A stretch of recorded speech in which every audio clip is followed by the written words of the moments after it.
Okay, hello again, everybody. What's up, everybody? What's up, chat? Cool. We got a really, really awesome film to talk to you guys about today. So, keeping in the theme of doing horror films for October, we're going to talk about Bram Stoker's Dracula, directed by Francis Ford Coppola. Francis Ford Coppola's Bram Stoker's Dracula. Yes. So this is, the Dracula story, but I guess he was trying to be more authentic to the book in a way. He was trying to be really, really close to the book.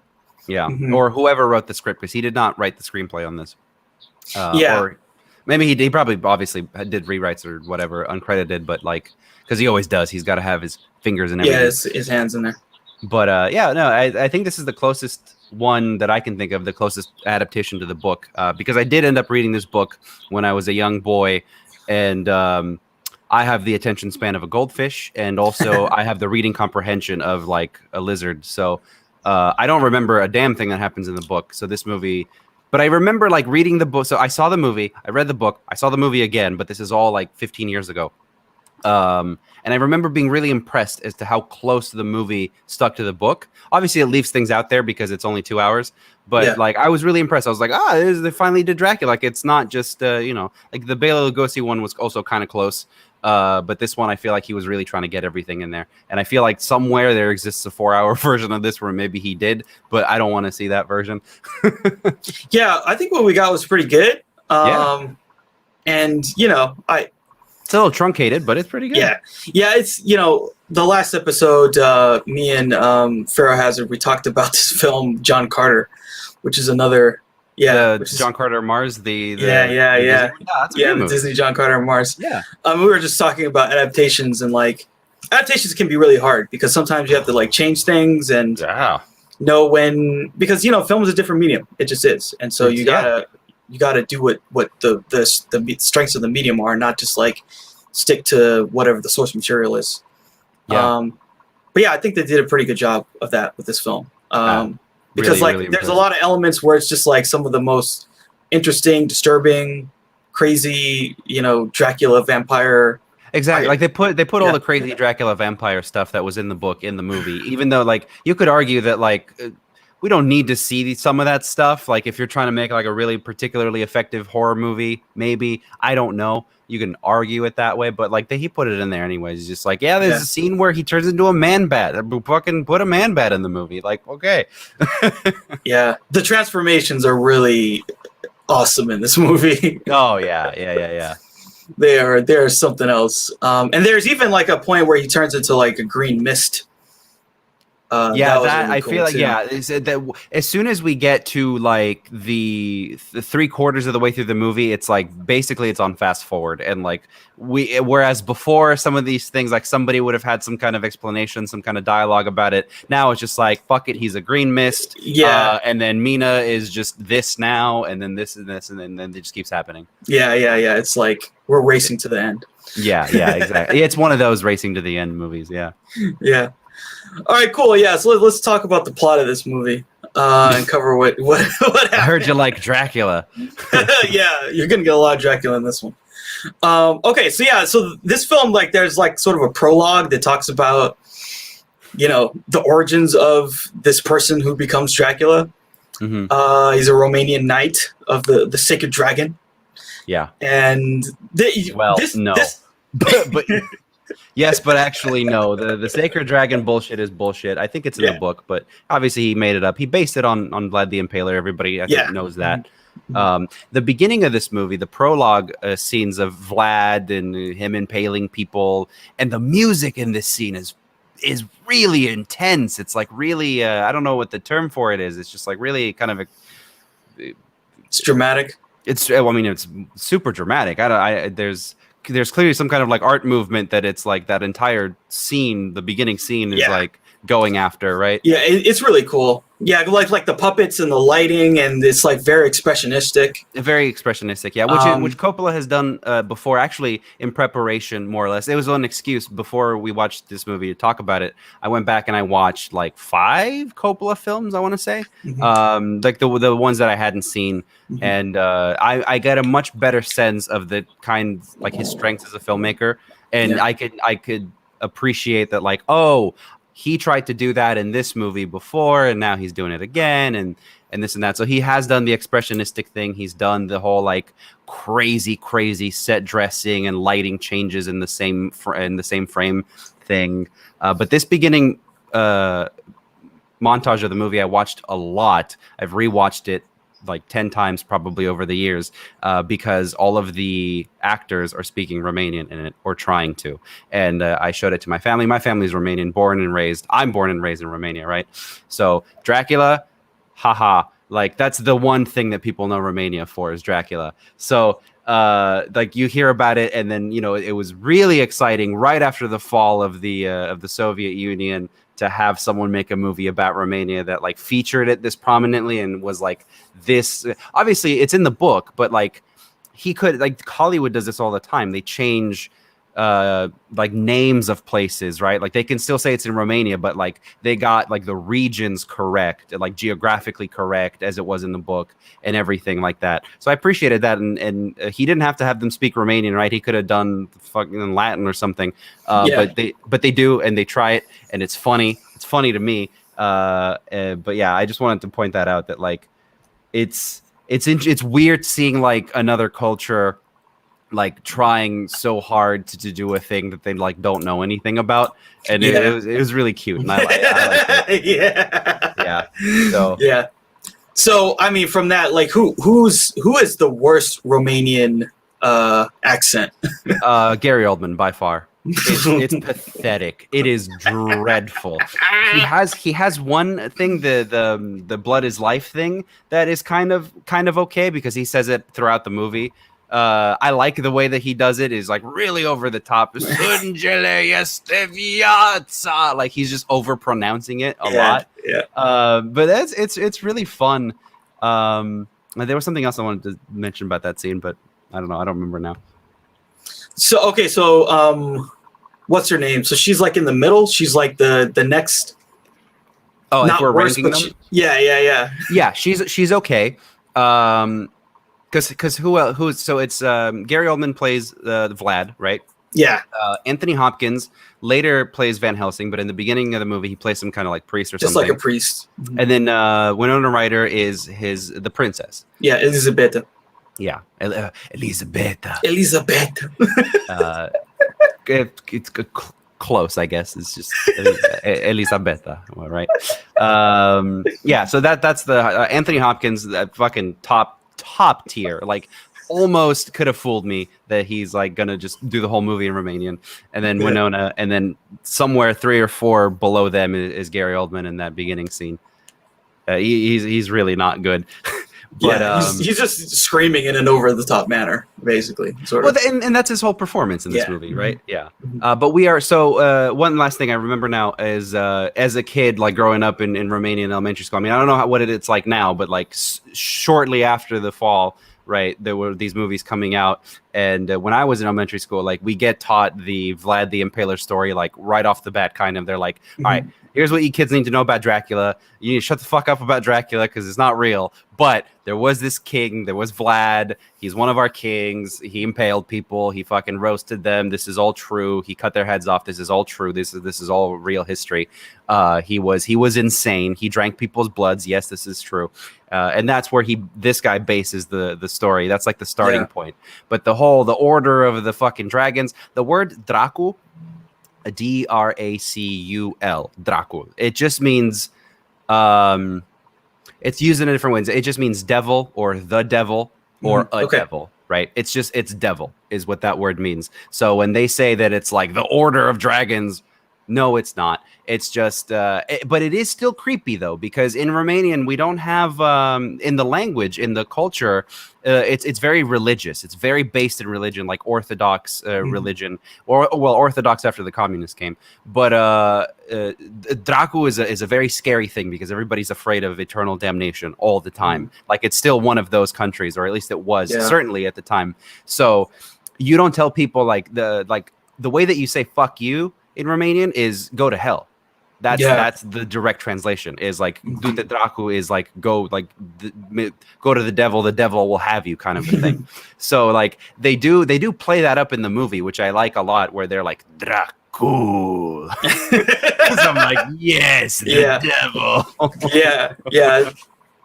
Well, but yeah, maybe we can. Yeah, maybe now we can talk about like just the kind of performances and just like the mood, like the mode, that this movie's operating in, which is just melodrama to the nth degree, right?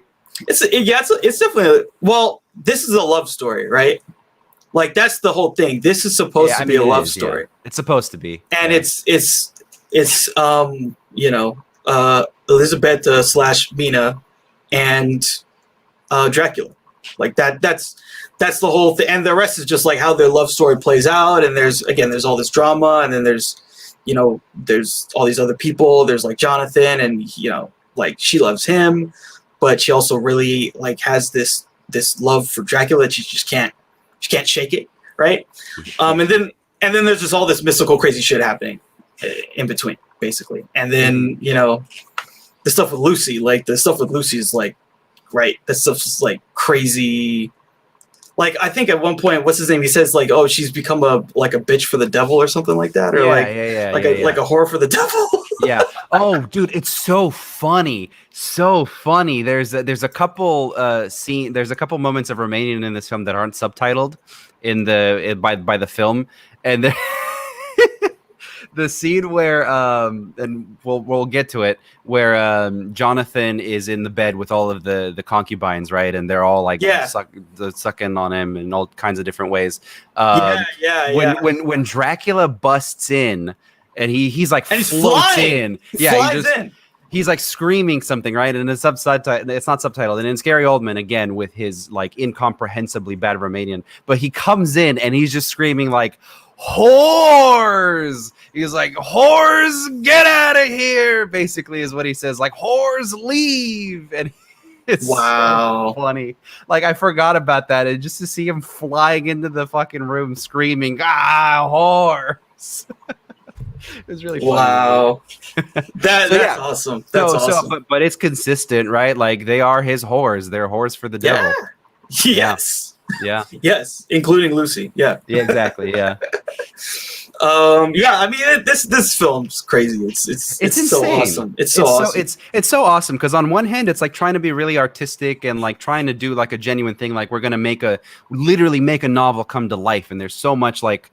Especially in the I really like the first act of this movie with Jonathan going to the castle with all of the rear projection going on. Oh yeah, and he's superimposing like that move on their own. Yeah. He's superimposing like the castle with the note that the guy's writing. That like it really feels like you're watching a novel come to life. Like it's not very filmic in that way. It's more like a play kind of.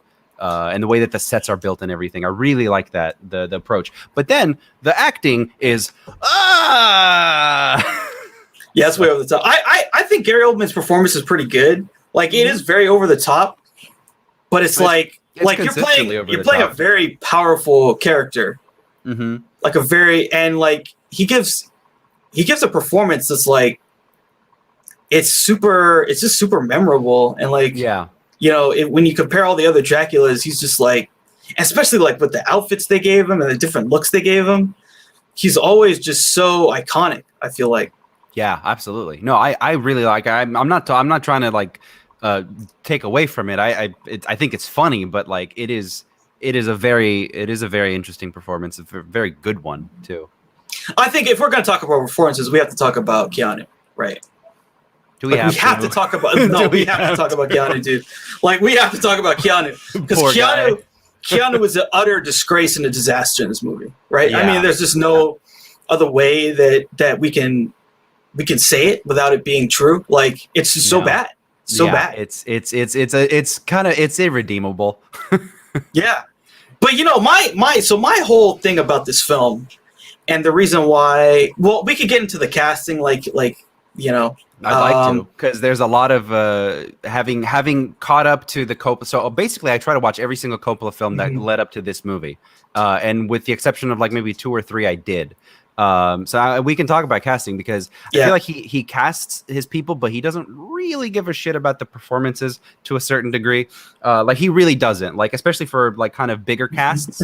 he just lets it go. Like have you seen The Outsiders recently? He doesn't. Not recently, no. No. He does. He gets the right people for the roles, and they look the right way, and then he just lets them go. Good enough. Moving on. Yeah, I think because like for this film, he kind of wanted Keanu, but he really wanted Johnny Depp. But like Johnny Depp and Winona broke up, so that that wouldn't work. This fucking bitch, man. I know she fucked up. His words. When they were making Godfather Part 3, she was supposed to play Michael's daughter, but she didn't because she wanted to do this movie with her boyfriend, right? Fucking Edward Scissorhands. And then he finally gets Winona, and then he wants to get the boyfriend, and then the boyfriend breaks up. He's like, this fucking bitch, man. The guy fucked up everything. Yeah, which would have been great if it was Johnny Depp. I think it would have been like perfect. I think it would have been a better movie even because Jonathan is he gets forgotten about because the movie is still trying to tell so much story. So like they leave him in the castle for like half an hour and we don't know about him. But it would have been I think it would have been a better movie overall because Jonathan's an important character. It's just important. That like it's just Ted Theodore Logan fucking doing a British accent. So one thing that I will say about Keanu, and I sort of don't mind that he's so bad because it makes you think like, dude, this guy's a fucking idiot. He's worthless. Why would she ever want to be with him? Yeah. He's the worst. Like, especially in comparison to Dracula, where they make Dracula look so cool. Like, especially like that scene when he's like back as himself, and it's the daytime, and he's got those freaking glasses. And he's got the hat.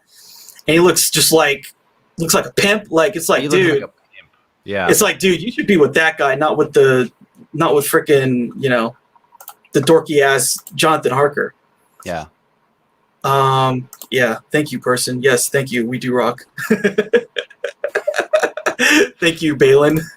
Yeah. But yeah, that's the one thing that I for me makes it okay because he's so bad that it makes you understand that he's not the emphasis of this film. He's just a dumb person who's, he's just a dummy. It accidentally works in their favor. It does, yeah. I mean, not on purpose, but accidentally you're like, this guy is so dumb. Certainly not on purpose, yeah. Because you can tell they really tried to set the mood and they try to set the kind of tone for the movie with all these performances, and then this one sticks out so hard and you're like, well, I guess he's the dumb one, so it's okay. Yeah, exactly. Yeah.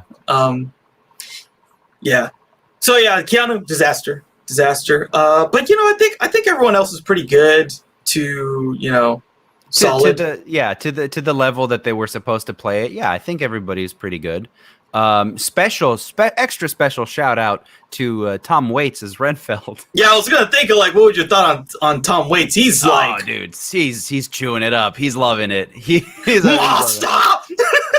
It's great because he's doing the Igor thing, right? He's doing the I forget the actor's name in the 30s that played Renfield. I believe it's the same guy who played Igor in the Frankenstein movies. I could be wrong.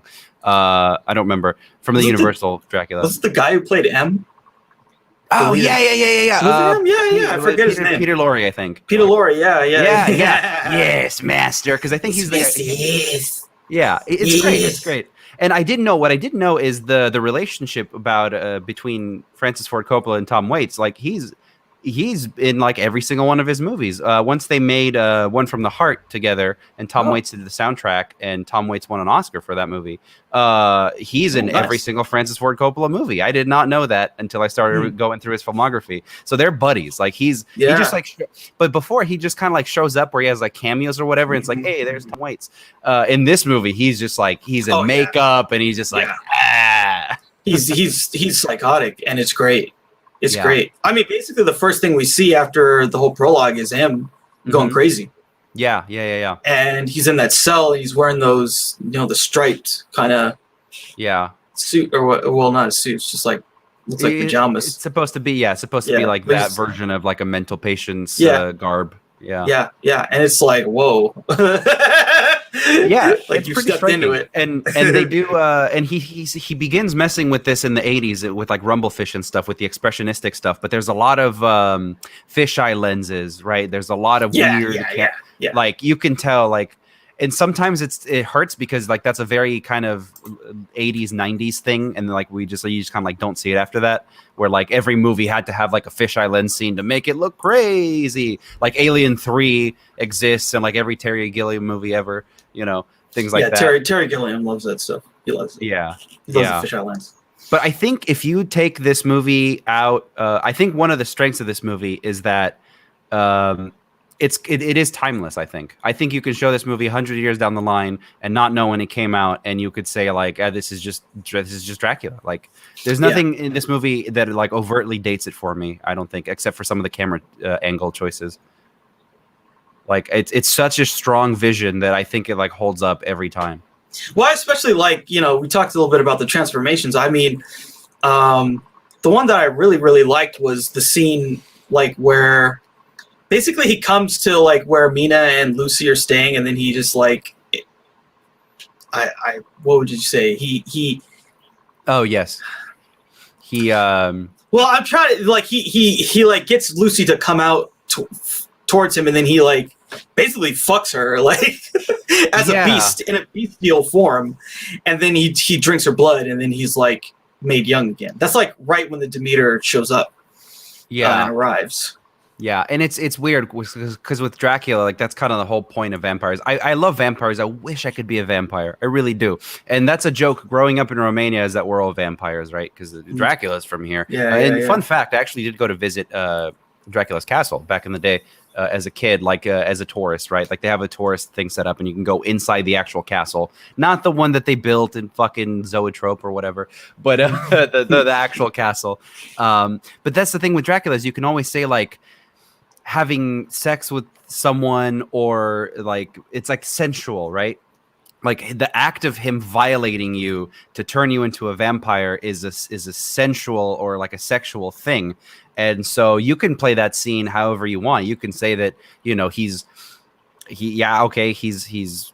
maybe he's raping her soul. You could say whatever you want, right? Like you can get really weird with that. Yeah. Is he really like a beast man, like fucking her?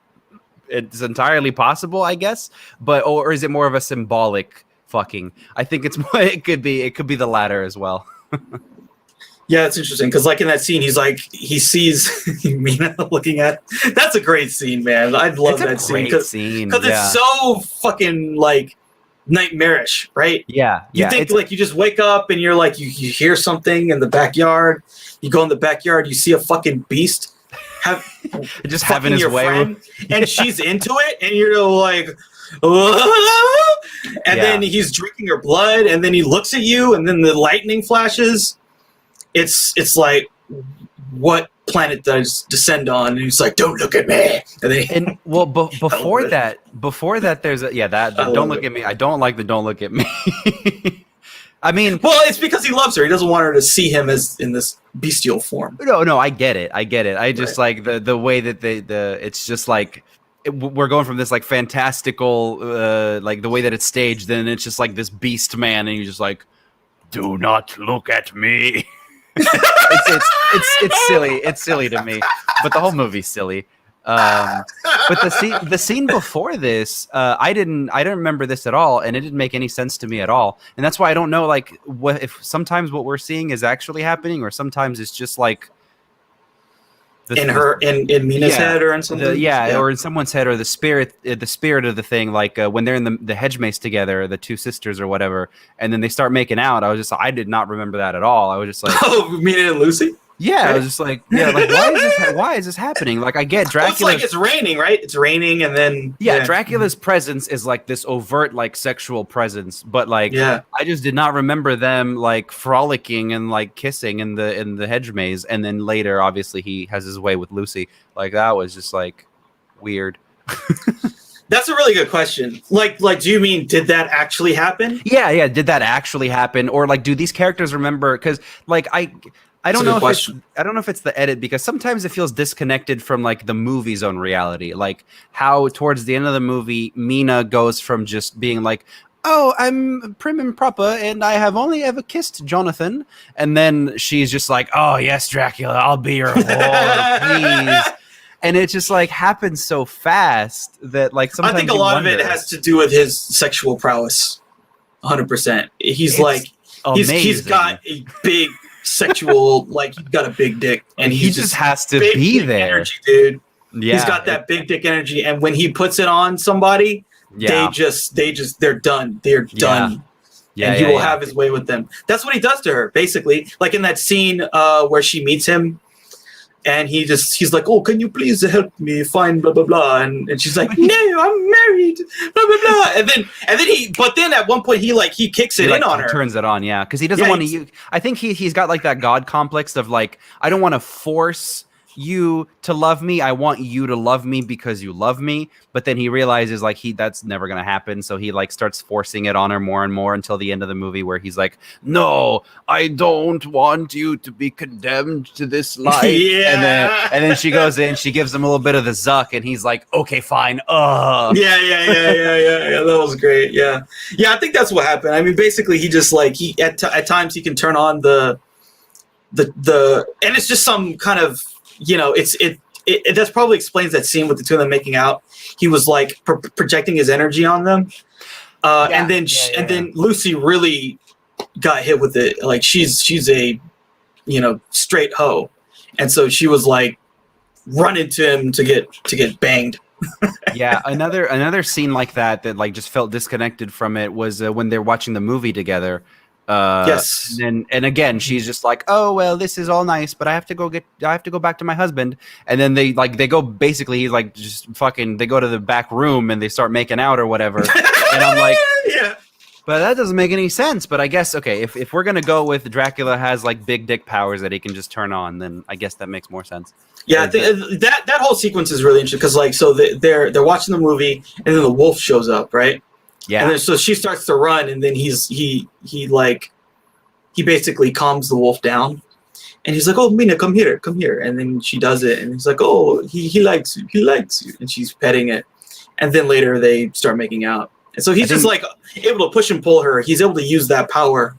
Yeah, and I think the movie and the book is full of symbols, right? Like the wolf coming in, and she's scared of it. Is obviously the wolf could be Dracula's big dick energy itself. It could be symbolizing that, and he's like, no, it's okay, this is fine, like you don't have to be scared of these things, it's all right, I can have my way with you, and it'll be fine and dandy.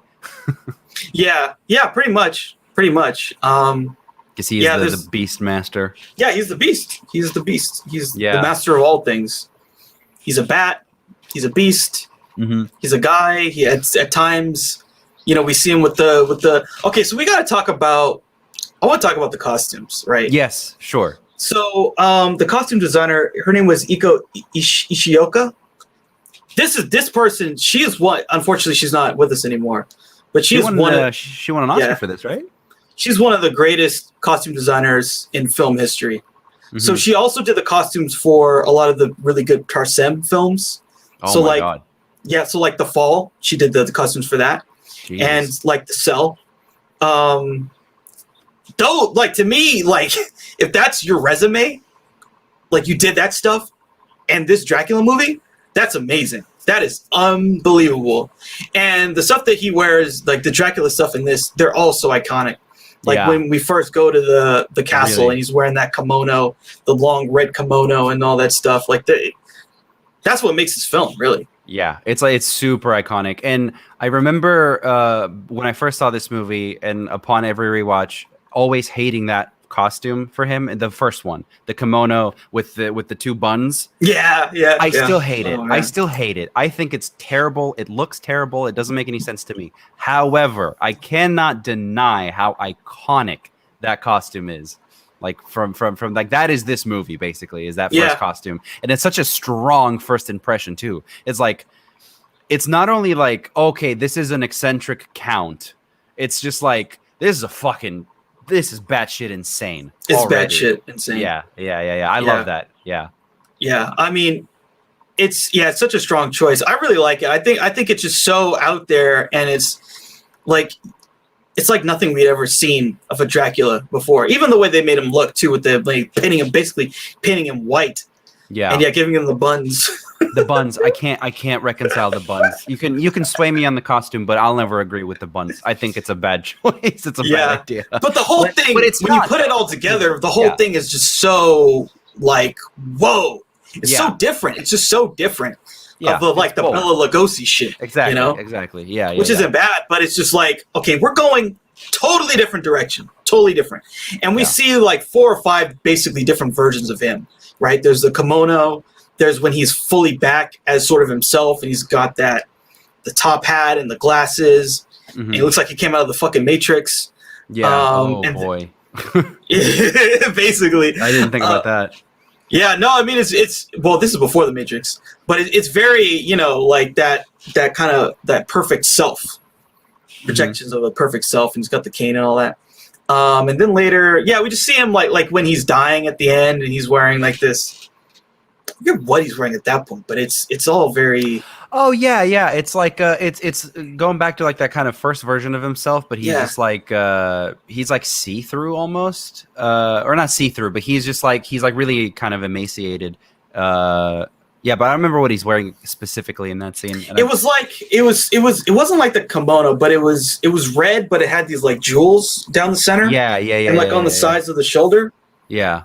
And they especially too with the makeup, they make him look so different in all these, because again, there's basically transforms into a bunch of different things throughout this film. Yeah. Which is cool, because again, like all of that stuff was in the book, and then all that ended up getting lifted from the Dracula kind of myth is that he turns into a bat and he hates garlic, and that's pretty much it. And so I like that this movie is trying to be like, no, like this dude has like dick powers. He's got wolf powers. He's got bat powers. He can turn himself into a bat that flies. He can turn himself into a man bat. He can turn himself into rats. Rats was like a huge motif in the book, I think. Yeah. So like this dude's like a fucking beastmaster. Yeah, he can do all kinds of stuff. He turns at one point. He decides to kill Renfield, and he turns in Renfield, and he turns into just a green mist. And then we can just get a voiceover, and then they fucking bashing his head into a wall and kills him. And I love that this movie is not. It doesn't try to explain any of these things. Like there's not a Van Helsing scene for everything that happens. Like if Van Helsing were to come in and be like, sometimes he could turn into a mist. It's great. It's just like, fuck it, dude. This guy is ethereal.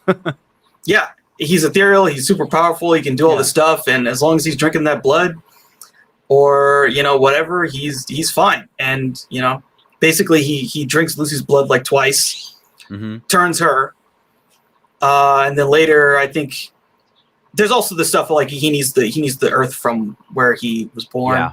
Yeah. That's another thing that gives him power.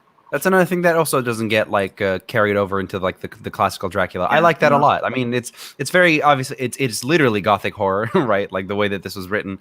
But it's so faithful to that kind of time period and that kind of style of horror that it's refreshing, because every time somebody tries to make Dracula, they're trying to put like a modern spin to it, or like a more modern spin to it, and this is very much just like fucking gargoyles and gothic, gothic lighting and all that stuff. Expressionism, all of it. Yeah. So let's talk about the scene. So when Jonathan basically when he's traveling to Dracula's castle and when he gets there. Love that scene. So that scene is so cool. Like when you look out the window and it's just like, oh my God, it's just so beautiful. Like so expressionistic the way the background looks. The background. Yeah. And I mean, it's really dreamlike. right? Yeah. It's part of probably like the strongest. There's a couple of different scenes in the movie, but like right off the bat, it's like such a dreamlike scene because he basically gets kicked out of the carriage and then he's in this forest, right? And the forest, it's like the most movie or like theater kind of forest. It's just like not a real forest, but like almost kind of. And then what happens? Can you describe the carriage that shows up to pick him up and the fucking guy at the reins? Like what a weird. Wow. Yeah, it's super weird. It's great. It kind of reminds me of in like the Beauty and the Beast, like the Disney version. Like at some point, Belle like ends up where the Beast. Well, I think Belle gets attacked by wolves or some shit like that. But anyway, she's in some dark forest, and she's like, oh, and it looks like this movie. Like if there was an actual non-shitty live action version of that story. Yeah. They would make that part of the movie look like this. Yeah. What they depict that scene as. Yeah. And Coppola talked a lot about like that scene, like he was really particular about how he wanted to do that scene with the driver picking him up. Because the driver literally lifts him up and then puts him into the carriage. And it looks that way. Yeah. And so he wanted to do it without doing any effects, and so they like did all this stuff with like a jib arm or something to move him and then move the camera. Yeah. And it all looks very like strange. It's strange. Yeah. Like it almost like you could almost say, again, from like a modern perspective of like, I see movies that have a lot of visual effects in them, and this isn't like the Marvel movies look so much better than this. So like from that perspective, you could say that like, oh, it looks fake, like, oh, it looks fake that he's just like gliding from here to there. But it's like, you are missing the whole point of this. Like it's supposed to look as fake. First of all, like again, the movie itself is operating in this mode of like it's a painting and you're kind of just looking at it. But like also like the fake, like it's supposed to be like disconnected from reality. And again, I appreciate that he went that direction as opposed to just trying to, because he could have made the 90s version of Dracula with like the most up-to-date kind of techniques, for like a 90s horror film. But he made like the Dracula book that just happens to play on screen. Yeah, and it feels weird because he's a weird fantastical character, right? He doesn't the rules of the world and physics don't apply to him. And that's kind of the scary part, is that he can do all this weird stuff that doesn't make sense to normal humans. Yeah. And he's a force that wants to feed on humans, right? Like that's pretty scary. And there's a couple babies in this movie that get eaten, and I love that. Like the scene you were talking about earlier when he says "whores leave," he gives the whores a baby. Yeah, he just like gives them a baby. It's like you would toss like a chicken leg to a pack of dogs or something, right? Like he just gives them a baby. Like that's okay. And then in that scene, the next shot is freaking Keanu Reeves, and that was maybe the worst performance he's given the whole film. Do you remember that? So he sees them killing the baby, and it's almost like the 2001 with Dave going through the. Bro, that's nasty, bro. Yeah, and I believe that might be another one of those fisheye scenes as well. And it's just like real close up with the fisheye on Keanu, and he's like, "Whoa!" It is god awful. The performance is god awful. I like what they were trying to do. Yeah, I really like what it was trying to do, and if with a better actor. Yeah, it would have really, really worked. You could have that is effed up, dude. Right? You see a bunch of these things. You see a bunch of vampires eat a baby. Yeah, that is frightening. And then, unfortunately, he couldn't sell it with his acting on that one. No, it's and you're right, because it's like. Whatever, like if there was another actor, it would have been just as campy. But like there needs to be a little bit of like the genuine emotion in there, and that did not have it.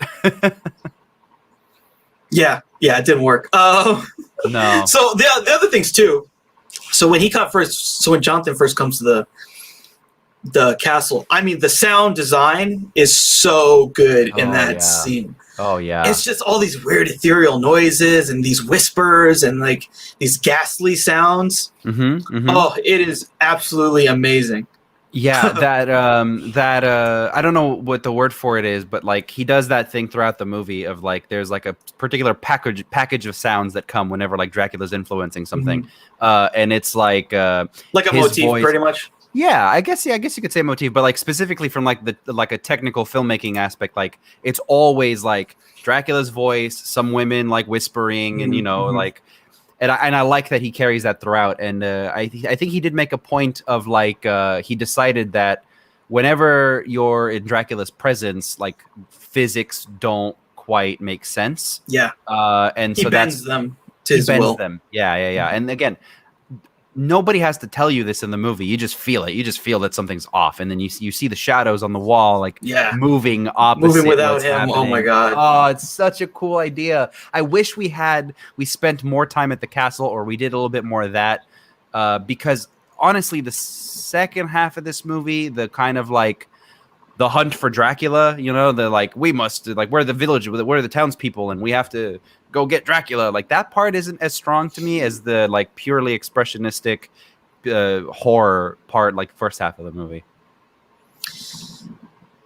But to be fair, I do not buy into this movie's love story.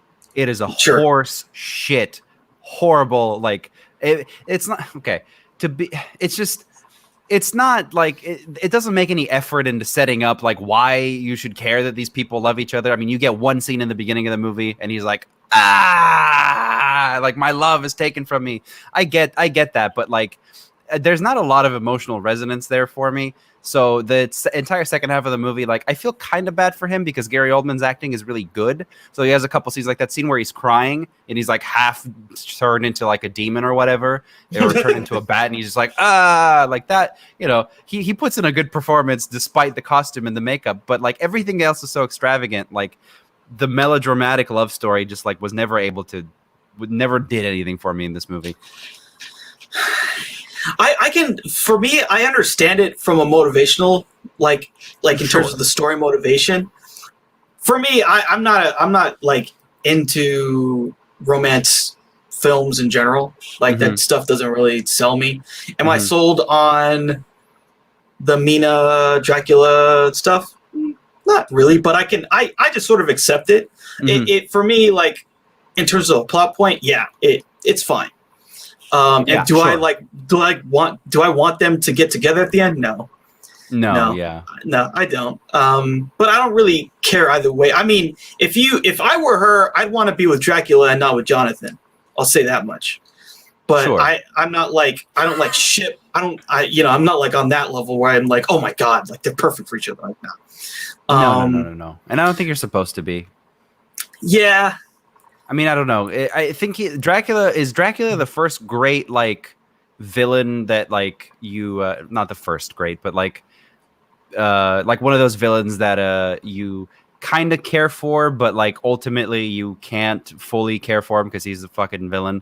Like he's sympathetic to a point because like he's crossed oceans of time, right, to be with this girl. Like he's sold his soul to the devil. Right, he felt so devastatingly betrayed by this, and he's waited hundreds of years, right, to get to this point. And it's a miserable existence. I mean, he plays it off like he's got a big dick, but it's a miserable existence where he has to stay away from crucifixes or whatever. Like he can only hang out in the night, and he only hangs out with like other demons, and they're all fucking gross, and they're all like feeding each other and like screaming at each other, right?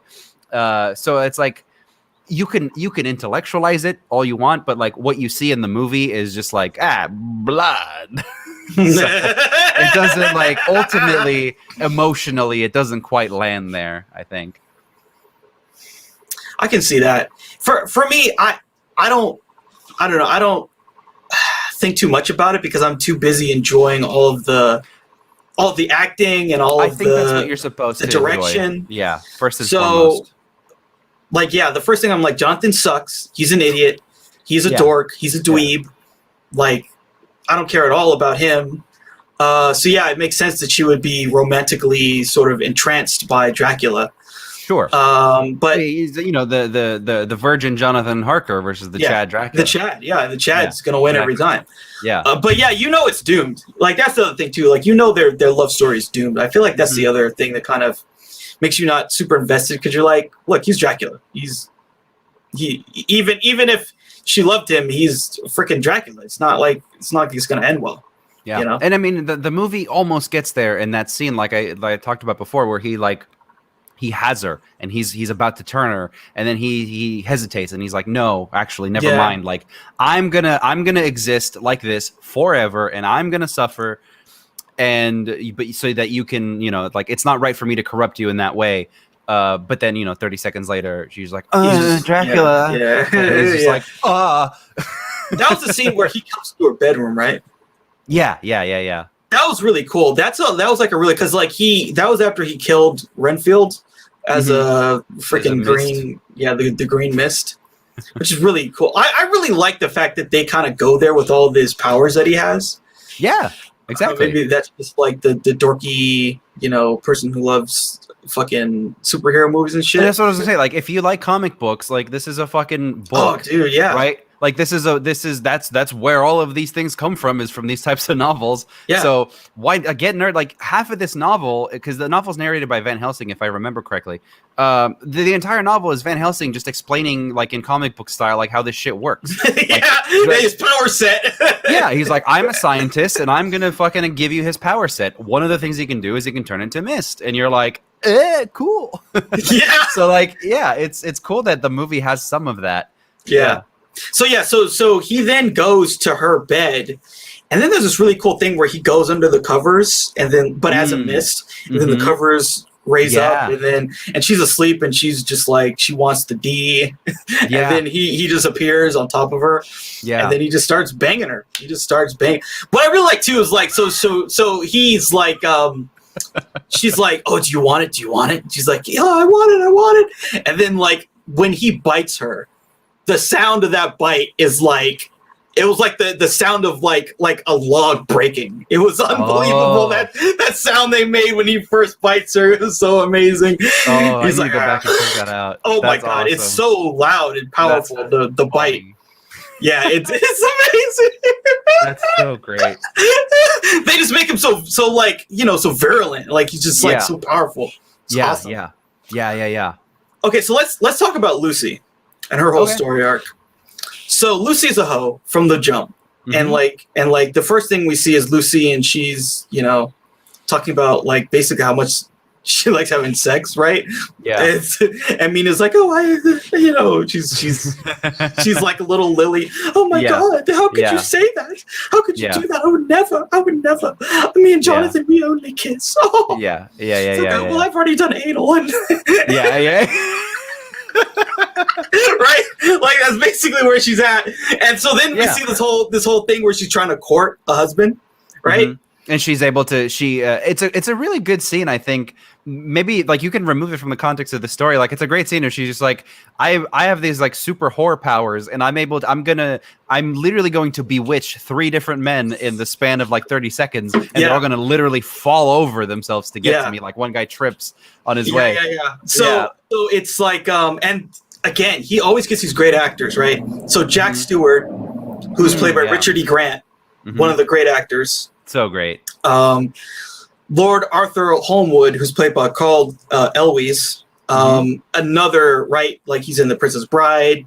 Oh yeah. Oh, Cary. Men in Tights, right? Yeah. Which is a fun movie, but no, this guy was fucking huge in the late 80s. He was huge. Yeah. And then there's this other guy who plays Quincey Morris, the Texan. So she's entrancing them, and then she decides, I want Quincey, the rich dude. You're such a beast. I love too, like she's there's a scene where she's like grabbing into his pocket, but it looks like she's grabbing his dick. It's like, oh my god, it's so big. It's so She pulls out this like giant knife that's like half the size of his fucking body. It's this Bowie knife. He's got this massive Bowie knife. Oh my god. And what's funny too is like this becomes like sort of a gang. Like they all kind of stick together for whatever reason. I feel like, what was it? There's something about Mary kind of had a similar thing where it's like everyone's trying to bang her. They're just waiting to turn. Kind of. And I mean, a little bit, yeah. And clearly they can all have their turns once she turns into like a fucking vampire whore. But yeah. So yeah, like we talked about before. So they're gonna have this wedding, right when this, then there's Dracula. After he sees that Mina has basically reincarnated, because Jonathan has her picture, he decides trap Jonathan, and then I'm gonna come to England and I'm gonna bang Mina, basically. And so he gets off the Demeter, and then there's that scene where he entrances Lucy, and he's the beast form, and he's like banging her, but drinking her blood. It might not even be that important to go into it because, again, I don't remember anything from the book other than, I remember what I remember is just like a little more Van Helsing, more about the explanation of things, more about the explanation of the significance of blood in particular. What I don't remember is why does he get involved with Lucy in the first place? Like, at all. I feel like that's like 40 minutes of the movie that like doesn't have a payoff. Like why? Other than like us learning what his powers are. Like, I don't think he really needed to turn her, but like he needed to drink her blood so that he could be back to his normal form. Oh, and she was an easy target because she's already. Well, he was going after Mina, right? So he's attracted to Mina, and then Lucy's there. I think it's also because she's a hoe. She was so attracted to him that she was just going to give it up. She's that. Well, that's what I mean by easy target. Yeah, because Dracula's entire power is like dick power. Yeah, and big dick energy. He doesn't have to do any work with her already. So yeah, I guess that works. Yeah. Yeah, but I think the main there's two things, right? So again, we'll talk about it in a second, like when she turns and like what we learn about vampirism from that. But yeah, also like he needs to drink someone's blood in order to be back to his normal form, and that's basically what he uses her for. No, you're right. I think after her like 3 times, and it's always to power himself. Like she's just powering him up pretty much. I think that that's explained because he's also traveling like away from his country. So like he just was on that boat, the Demeter, the whole time, that whole journey. Yeah. And then like there's a shot where they see him and he's up on the mast, and because he kills some people on the Demeter. Yeah, just to feed, I guess. Just to feed, yeah. But then she really juices him up. That's right. That's right. I believe that is explained in the book. But like watching the movie again, I was just like, why is he doing this? But the power of up, obviously. Yeah. Yeah, and so then she starts to turn, and then we get all this sort of expositionary stuff. Van Helsing shows up, and she's trying to use her hoe powers. Yeah, on some people. Silence whore. Yeah. That was some cool stuff. Like when Lucy is like turning, and there was someone she tries to. Was it the Texan guy? She tries to get him like, oh, kiss me or whatever. It was Quincey. Yeah, Quincey is such a beast. Yeah. Yeah, and then he's like, there was that scene where Mina comes to visit her.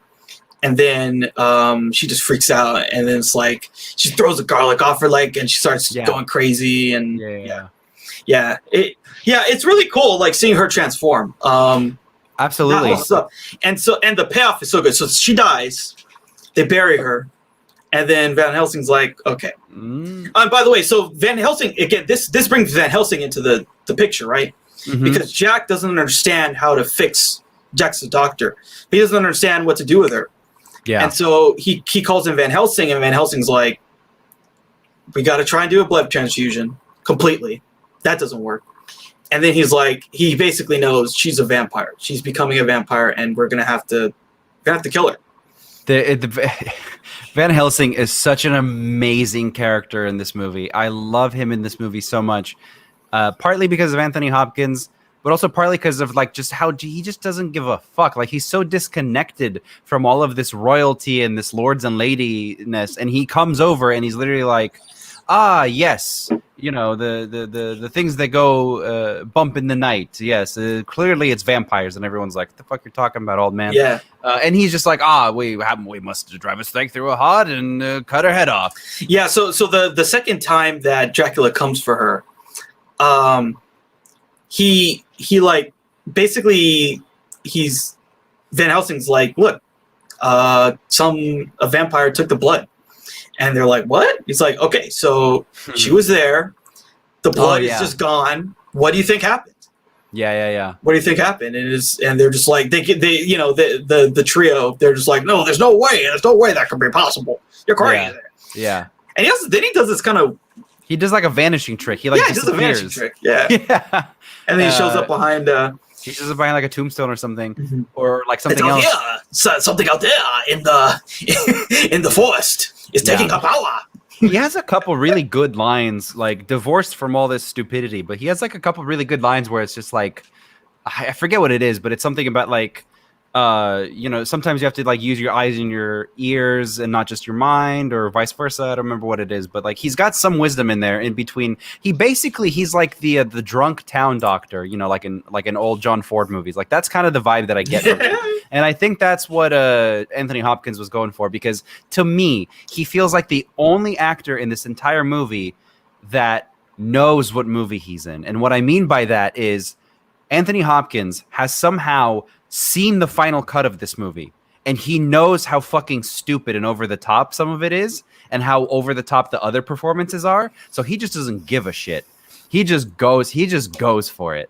And I love his performance in this movie so much, because it's just so different from everybody else's, and he's just like, bah, it's funny, see, vampires, I don't know, it fucking drive us thick through their hearts. Like, he doesn't give it any kind of like seriousness. He doesn't treat any of this seriously in the same way like people are treating it life and death, and he's just kind of like, it's just vampires, that's what you do. So then so this scene is so great when Lucy turns into a vampire. So they go to her where she's buried, they open the tomb and she's gone. And then she comes in her wedding dress that's all white. And this is I think this is one of the greatest scenes in horror, like all horror film. And she she has a baby, just like the tree. Mm-hmm. She has a fucking baby, and she's going to feed on this baby. Yeah.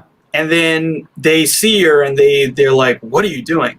Or whatever. And she drops the baby. They love that. I love the drop of the baby. Yeah. And then like she starts to entrance what's his name? Holmwood. Mm-hmm. And then Van Helsing pulls the freaking cross in her face. She's like, ah! Yeah, right. This really cool thing where they reverse the footage of her going into the tomb, so it looks really unsettling. Yeah. And then he's like, the power of Christ compels it, the power of Christ. She pukes up blood in his face, like, oh my god. Oh, that was so cool. Yeah. So cool. And then she finally stops, and they fucking chop her head off. Mm-hmm. God, it's so good. And she's like screaming the whole time. Yeah. Oh, and then there's like the slow motion shot of the head twirling. Yeah. Oh my god, I love that scene so much. It's so good. Her dress, like, again, the costumes are so iconic. Yeah, like that costume she's wearing is so iconic, and the way they make her look all completely white, and it's just striking. So striking. I love that scene. I love it. Yeah, no, I love it too. It's all it's more the most horror, like it's like pure horror. It's like it's not trying to be too expressionistic in that scene, right? It's just like here's the horror part of this horror movie. Like, you want to see heads being chopped off. Like, at some point, somebody's got to throw up blood on someone else. Yeah. So that's definitely one of those cathartic scenes of like, yes, the power of Christ compels you. Here we go. Yeah, it's fucking awesome. And then, so the other thing too is like, part of the scene they were cross-cutting between, like, so basically Mina stands up Dracula. They're supposed to have a date. And then, like, you see the guy hand him, like, a plate, like, oh, this is for you, sir. Oh, yeah. And he reads the thing, like, oh, I'm going to marry Jonathan. I'm going blah, blah, blah, blah. And then you, like, it's really funny. You hear, like, this really loud, like, pouting, like Dracula pouting. You hear him pouting. Yeah. Then the next scene, there was this beautiful scene where they were the two, it was Mina and Dracula dancing around these candles, and it's like all black, just the candles. Yeah. And then it's him in there again, and he just goes like, wind, and he just creates this wind, and then all the lights go out. Oh my god! And it's just like right back to the over the top crazy.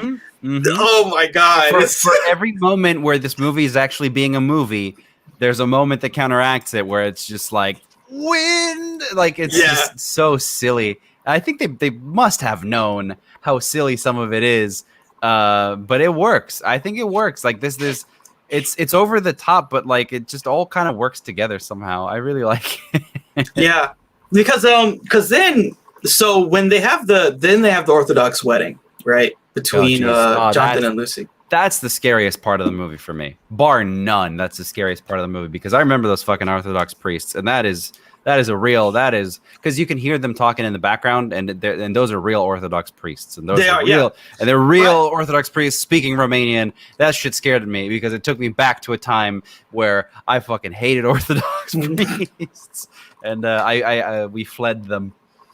Well, I'll tell you, what's crazy is that the actors were legally married in this movie. Yeah. I know. Yeah. I mean, I don't know if that's kind of an interesting thing because obviously they didn't take it seriously, but they were legally married. They went to some Orthodox place in LA and they married him for real because they wanted it to be authentic, and it's very authentic. I could tell by listening to the what the guys are saying. Like they're doing the thing. The only thing is that I mean, yes, they're married, but in the scene, the priest is saying he's using the characters' names. Yes, he is. So do you, Jonathan? He doesn't say Keanu. Do you, Keanu, yeah. Like, Jonathan Harker, take Mina, whatever, what's her face? So, Mina Murray. Yeah. I'm sorry, Wilhelmina? That's a fucking cool name. Like, I don't remember that at all. It must have been in the book, but like, Wilhelm, Mina. Oh, that's such an English language thing. Just put an Ina on the end of it, or like an A at the end of it. And now it's a female name. It's so funny. Yeah, it's great. It's great. Yeah. It's something. Like they did a lot of crazy stuff in this movie, right? Oh man, yeah. It's almost manic. Yeah. So I guess now we should talk about the second half of the film when it's the kill Dracula stuff, right? Yeah. Do we have to? Well, we can be short on it. Yeah, of course. So yeah, and they decide they're gonna. So one of the first things they do is they're gonna find the earth that the Dracula brought on the Demeter and destroy it. And they burn it or some shit. Yeah. While they're doing that, Dracula takes his bat form or whatever. He does the green mist. He, basically puts the big dick energy on Mina. Yep. And she, wants to become a vampire. She's like, "Oh, I love you, I love you, I love you. Let me suckle upon you." Blah blah blah. And then he turns into rats and gets away. And then so awesome. Yeah, and so then there's this race, right? So. Yeah, Dracula is getting back home on a ship or something, right?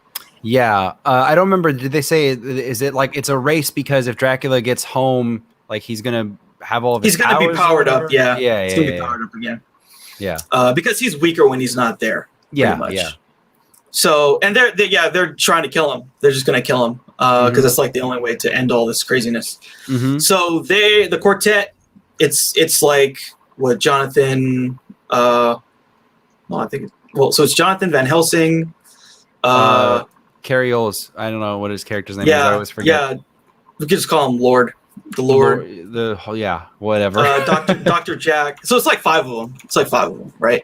Because it's the 4 plus Van Helsing. And so they're taking trains and stuff, and they're trying to they're basically trying to get there first. But Dracula is able to sort of outsmart them because he's able to have this psychic connection with Mina. So he's reading her mind so he knows their plan. And so he's able to kind of. Yeah, he Voldemorts her basically, which was really funny. Just to kind of superimposing that on top of this old story, I was just like, oh, that's where they got that from. No shit. The chosen one is able to communicate with him. He's reading the mind of the chosen one so that he can plan ahead. Yeah. And so then they decide to split up. So Van Helsing and Mina go one way and then the other guys go the other way. trying to chase after him. And so then Van Helsing like sends his 3 gypsy, wives or whatever to attack Van Helsing and Mina. And this was fun. There's fun. Some crazy shit in this. So he creates a circle of fire, and he says, "You jackals!" Yeah. and then they, dude, this scene was so crazy. The 3 of them kill the horses. Mm-hmm. Oh my god, that was so crazy. That scene when they're killing the horses. They don't give a shit, man. They're killing babies. They're killing horses. Like, it's awesome. Yeah. And the way he shot that, it was so like, that stuff in the beginning, the dreamlike background where it's all red. And then you just see, all you see is a silhouette. You see a horse silhouette. And then you see them like, and it's just like, what the fuck? Yeah. It's so crazy. I'd still be a vampire. Living forever seems to pretty. I mean, it's miserable, but like it's already. You'll say that. So you'll say that, but then you'll live forever, and you'll be the Tenet people, the Tenet future people. Where you got to send stuff back in time to. I'm down if I can figure out how to make it work. Yeah. Well, okay, so what if your future self sent you something back in time that said don't become a vampire?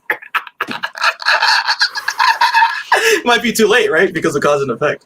Yeah, we don't know. Either way, there's one future. There's one of my futures, and whatever happens. Exactly. Yeah. Yeah. So then we get this scene where they're racing the sun. So they're trying to get to Dracula before the sun goes down. That stuff was pretty cool. They're like racing and they're like on the horse and like the sun's coming down. Is that the scene where they're on the carriages or whatever, and there's like what is it? It's like snow in front of the camera or whatever. Or is that later? So, yeah, dude, that shit looked so cool to me. It was one of those things that like made me realize how fucking cool like film is. I don't know why, like because it's really fast paced, but there's like a really thick layer of snow over the top of everything, and it's just like kind of going in front of the frame. And it was one of those things where like I was watching the 4K version, and still it's so beautiful. I was just like there's compression artifacts all over that scene because there's so much stuff happening in front of the camera. Mm-hmm. And I was just like, that's the kind of thing where I would love to see this projected on film because like that's clearly just an effect that they did on film, and I want to see that because it was really compressed, like in that because anytime you put like static on a like really heavy static or whatever in front of an image, like digital compression doesn't really know what to do with it, so like pixels get confused. So there was that happening in that scene, and I was just like, that is a really really cool visual effect. Whatever they probably just like rolled another layer of film on top of it that is just like white static, but like it looked really cool to me. I don't know, I liked it. Yeah. And so then they don't totally succeed. Like there's a fight that happens. So Dracula has his people who are riding the thing, and all of this is happening in the last like 15 minutes of the movie. By the way, like it is one after another. It's really rushing to the end. Yeah. And so they kill these people, but just as they do that, and they're like going to open the thing and behead Dracula, but just as they do that, the sun goes down and Dracula comes out. He just fucking stands up. Yeah, he just bursts out, and he's like, there's someone, he starts beating the shit out of him. But they kind of get him. Like one person like stabs him, and then the other person slits his throat. Yeah. And so he gets fucked up, and so he's not strong enough to survive it. Yeah, so I like that like throat slit because it goes to it does it kind of in that I forget, there's like a movie reference in there somewhere in my brain where like they go to slash him, and then it's like a really close insert of like a close up of his throat being cut, right? And it's just like a really cool effect. You're like, oh. Yeah, and so he's really reeling at this point, and then he falls, and then Mina goes to him, and then Mina and Dracula go into the church, and they have these moments together. And to be fair, Jonathan Harker has a really good moment before that where, so Dracula kind of like, he like scrambles into the church or whatever, and then Mina goes after him, and then all the other guys, all the like the fucking Three Stooges, they all get up and they're like, oh, we gotta go get him, we gotta go help her. And then Jonathan's like, no, like this is something that she must do, like she has to do this. And I thought that was like a good moment for Jonathan, despite the fact that it's just Bill Theodore Logan putting on a school play pretending to be Jonathan Harper or Harker. Yeah. Yeah. That's probably like the last good moment we have, and thankfully in That's this pretty cut, much it, yeah. In this cut, we never see him again. Thank God. At least we're left on a good note. That's true. Yeah. So they have this moment together, and this was really beautiful. Like there's these shots of like the ceiling, which is the two of them. It's painting of the two of them together. He's in his like fifth form of the movie, this like dying version of himself that's like it's like half bat, half man. Yeah. But all of it is like kind of decaying. Like withered and dying, yeah. And then they just like have their final moments, and she kisses him, and then she fucking chops his head off. Yeah. She chops his head off. She chops his head off. And well, first she like stabs him all the way through the heart, basically. And she waits a bit, I think. Yeah. And then no, go ahead. Yeah, and then she just chops his head off, and that I think there's like a montage of some stuff that happens in between. I think I forget, but yeah, and then like that's the end of the movie pretty much, and it's very abrupt from the point where she cuts his head off. It's like 30 seconds. We go up to the ceiling and we see that painting of them, and then that's it. Yeah, it's very quick. There's absolutely no falling action in this, and so much so that I don't even know like. That was kind of the moment where I was like, because I talked about it earlier, and I was like, I know the movie's not going for like, it's just a romance, it's just like a dumb thing, just go with it. Dracula has powers, haha. But like, I was wondering in that moment, I was like, who am I supposed to like feel for in this scene? Like, am I feeling bad for Dracula that like because he looks so weak and withered, and he's gotten to this point? Because it's not like cathartic in that way. Like, it's not like like Dracula's weak and like I fucking cut his head off. It's like it's kind of sad. It's like a somber moment. It is sad. Yeah. It's I just didn't know. What you're supposed to feel is it's a Dracula story, and you're supposed to feel like you're supposed to feel bad that they can't be together.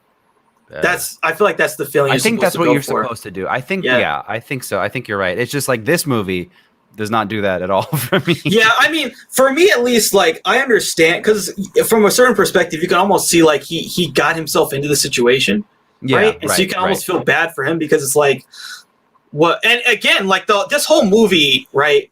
From the opening scene, he's like, he makes a pact with God. Okay, I'm going to defend the church for you. He goes to war, and it's fucking war, man. It's war. And he's killing people, and he's beheading people, and he's putting them on spikes. Like you see the silhouette of a person spiked, impaled. Like that's specifically Vlad the Impaler in real life would impale people through their assholes. Think about that.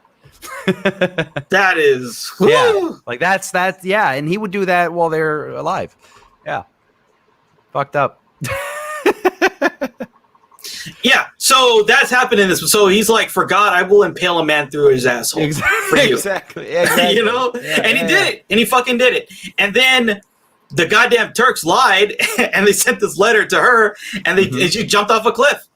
And again, we talked about this in Devil All the Time. One of those things in the church. You commit suicide, you go to hell. Period. End of story. Right. Yeah. And so he's fucking pissed. He's like, okay, so at least if you had told me she's dead, but I can be with her in heaven. But I can't even have that. So F you. F all of you. Might as well just go full demon. Yeah. As he goes full demon. Yeah. And then, he's basically never over that. Right? Yeah. He's never over it. And then in this messed up twist of fate in the story, he sees her again, reincarnated, and he's like, "Oh my God, I have to go back to her." And it just doesn't work out. And again, like we were talking about in that scene when it's Mina and Dracula, they first meet up, and she's like, "No, I don't want to talk to you. I don't want to talk to you. I don't want to talk to you." But then he turns on the big dick energy. Turns on the dick powers, yeah. And then she's just like, "Oh," and he's just entranced by this idea of being with her again. Yeah, and it kills him. It kills him. And it's doomed. Yeah, it's doomed from the start. But yeah.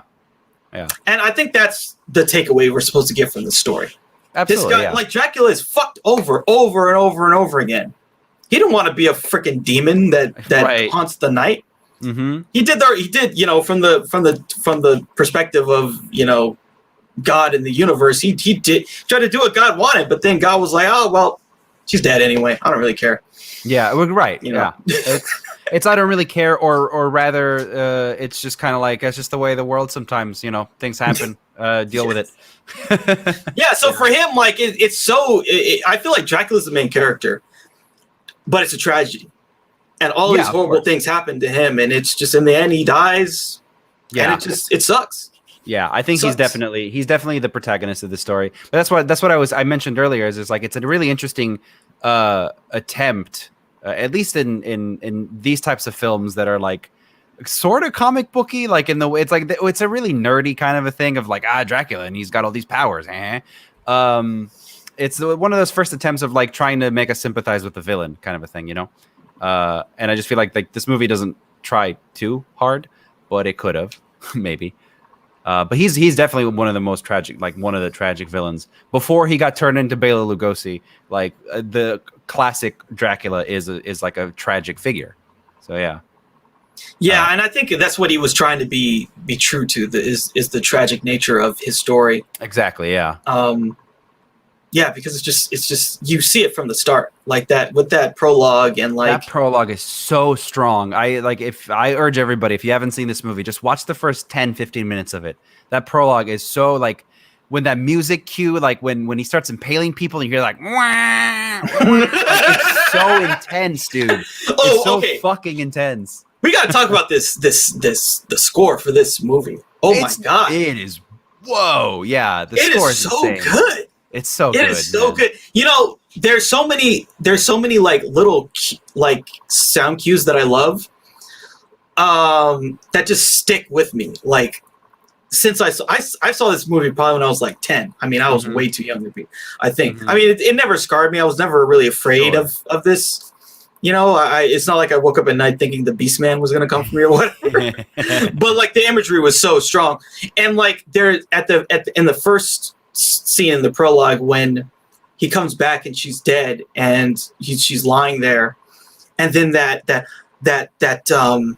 someone singing like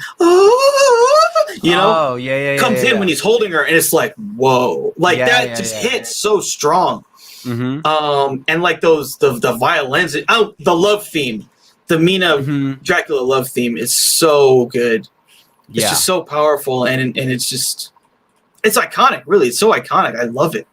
Yeah, there's a lot of elements working in favor of that love story in this movie, and it works really well. Like the elements that are not like the acting or the maybe like the way that the story is structured or whatever, but like the music, the outfits, the mood that you get is like really, really strong. Yeah. Yeah, it's so strong. And there's basically like four main themes. There's the love theme. There's the like going after Dracula theme, like when they're hunting him, and then there's like the sort of stuff in the middle. Oh, there's also like you remember like when they're when they go to see the zoetrope, and there's kind of this playful music, and it's also I think it plays again when the two of them are like out and they're making out, and the camera's like swinging around like that. Yeah, there's this like playful music this playful theme that plays, and it's like, yeah, it's really beautiful. It's all so good. Yeah. It is. I mean, and there's a lot of choices like that. One thing that I particularly liked that I just remembered, like, because you're talking about the scene where they're hanging out, and then in London they're like looking at different shit. The scene where they're in the movie theater, you know, and the wolf comes or whatever, when they start going to the back room and they start to get freaky, or Dracula starts like imposing himself on her. The movie that they were watching, I don't know if you noticed, it's like really quick, but it turns into like a porno. Like there's naked people on the screen now. Like go back, it's really cool. The screen is just like you see it in like one shot while he's like taking her behind the curtains or whatever, and you see there's just like naked people on the screen all of a sudden, and you're like, oh, it's a turn. That's cool. So like he does a lot of this. Like it's a very, very, very like this movie has a really handcrafted feel. Like all of it, it really does. Yeah, it's great. I mean, you know, there's so many things that go into making this film what it is. Yeah. But when you put it all together, it's something special. It's amazing. Yeah. Okay. So any last thoughts? Any last things you think we should talk about? Dracula has been robbed because Dracula Untold in the Universal dark fucking universe, all right, was going to be the one, and it was going to be modern day Dracula. And no, I'm kidding. I think there's not a lot of Draculas these days because I think this movie just kind of covers it. Like This is just the one, as far as I'm concerned. Like, you don't really, like, you're not, like, as far as the book goes, adapting the book, like, you can do other Draculas. Like, you can do Dracula Untold. You can do Dracula 2000, which I think was a movie. But as or far as, like Dracula is in Blade 3. Right. I mean, yeah, of course. Van Helsing exists, right? Like the fucking Hugh Jackman movie. Well, they just did a female Van Helsing TV show in the BBC that's on Netflix. Yeah, of course they did. Yeah, so it's but that's fine. It's just like, and but these characters have been kind of plucked out of their original stories, and they've been doing this shit since the 30s, right? With the Bela Lugosi movie. The Bela Lugosi movie, the first one, to be fair, is trying very hard to be close to the book, and it is actually close to the book. Everything after that, though, it's just kind of myth. And so I think as far as like separating the myth from like the actual story, like this movie is kind of the Dracula story. Everything else is kind of bonus, and it's kind of fun.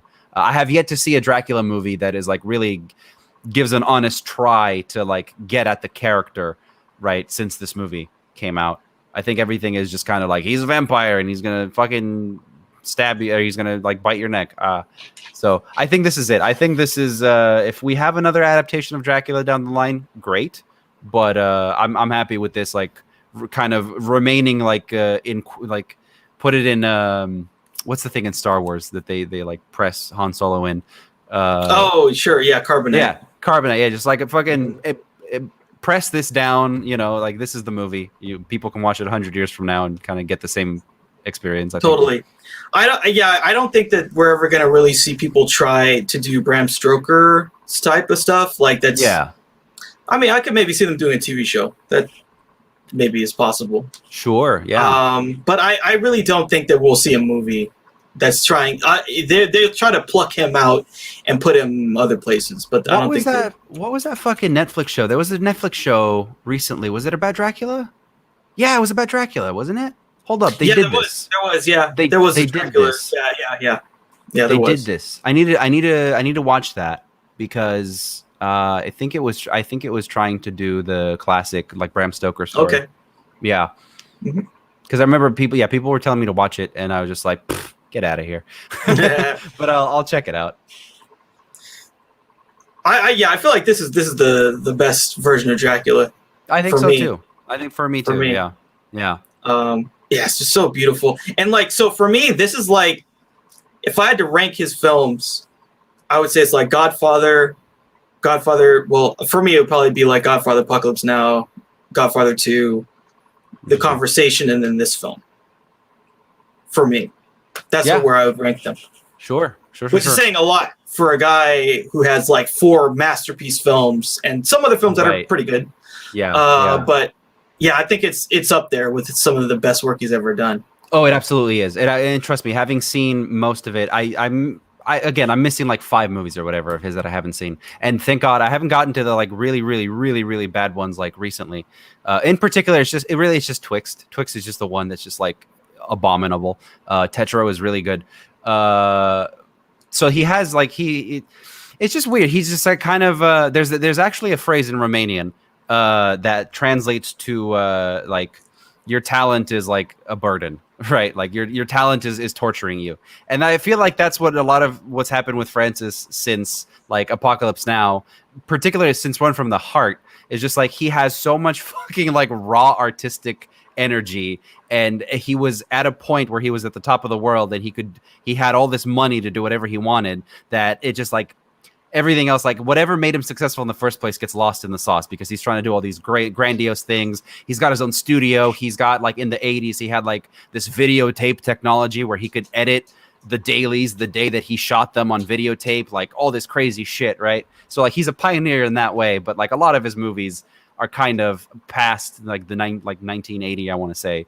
They're like whatever. But I think this one, you're right, like absolutely is one of the more like he feel like he engaged with the material in the way like The Outsiders, for the example, fucking could not have slept through that harder if he tried, but then he did Rumblefish, which I think is a better movie than this movie. So he ebbs and flows, but this is absolutely one of his better movies. Yeah, for sure. It'll be interesting to like, what is the story of Francis Ford Coppola like once it's all said and done. Right. It's such an interesting career. I think he's just more than anything, he's just a pioneer. He's just a pioneer. I don't know. Yeah, he's a great artist in his own right, but like every movie that I've seen of his is ahead of its time in some way. Sometimes it's casting, like The Outsiders. Outsiders literally just blueprinted the rest of the 80s. The Brat Pack movies, all fucking Rob Lowe, Emilio Estevez, everybody's in that movie, right? So that just like blueprinted that. One from the Heart is just every fucking musical love story. It's La La Land 30, 40 years ago.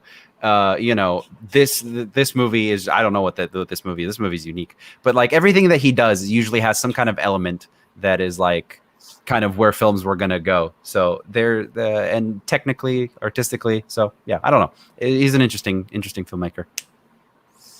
For sure. Yeah. I mean, he's one of my favorites for sure. For sure. Absolutely. Yeah. Okay. Yeah. I think that covers everything.